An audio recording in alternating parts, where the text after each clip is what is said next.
everyone, this is Sandy here.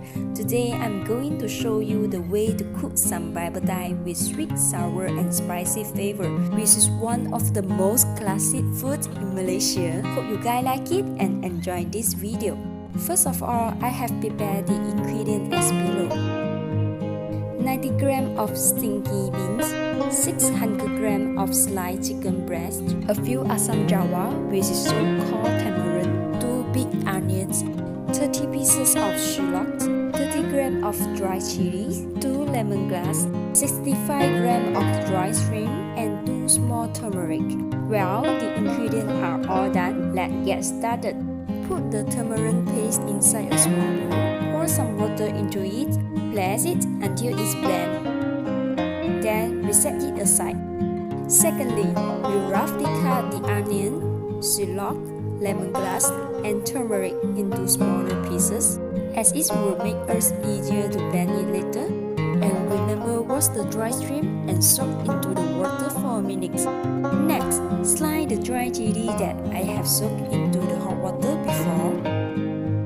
After this, pour some water into it and remove all the seeds. Thirdly, put all the ingredients together with the water of tamarind inside the blender. One thing to emphasize, I still keep the same paste of tamarind inside my bowl and add in 2 more times of the water into it to make our blend more juicy. However, all the scale and measurement can based on your own preference to adjust. For example, you can anytime add some red chili pepper to make it more spicy. Okay, after blend for a minute, this is the texture that we want. Here I have prepared some shrimp, but this is optional. You can still enjoy the pad thai in shell without the shrimp. Turn on the heat, adjust to medium low, add in some cooking oil until the oil becomes warm. Then we add the sambal and saute over it. Look at the color of the sambal before cooking. There is the bright color. So better now, we just take time to saute it. After that, we add in 2 teaspoons of salt and 2 tablespoons of white sugar. Doing this part, we just stir it constantly until it becomes fragrant. After around 20 minutes, obviously you can see the color of the sambal become darker and little bit dry. That is mean it's done. Just cook it up and set it aside. After wash our steel wok and add in some cooking oil and set it into the medium heat. Wait until the cooking oil becomes warm. That's the time to add in the shrimps. Carefully, if the shrimp contain moisture, it will make the cooking oil squirting around. After the shrimp reach half-cooked stage, we slightly put it aside, then add in the sliced chicken breast. Here I have prepared 600 grams of sliced chicken breast. Is a bit more portion on it. During this part, you can make some adjustments for your own preference. Better now, we just keep saute over it and add in 1 teaspoon of salt. Hereafter, mix it well. Later on, add in our home-baked sambal together.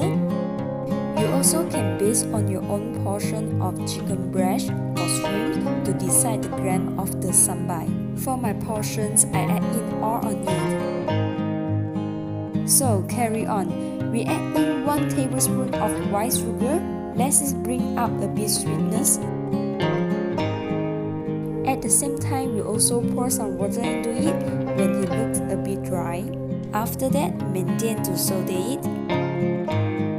Still continue to add in some water until it becomes like this, look more juicy. Hereafter, we add in our main ingredient, the stinky beans. Stinky beans we can't add in too early, otherwise will soften. So add them in the last step to keep pad thai fresh. Last, don't forget to add in 1 teaspoon of Belacan and a bit of water. As the reminder, Belacan and dry shrimps are categorized as salty ingredients, so carefully to add in the salt when you're doing the seasoning. Just like this, our Sambal Petai is done. This is an appetizing dish that brings sweet, sour and spicy flavor.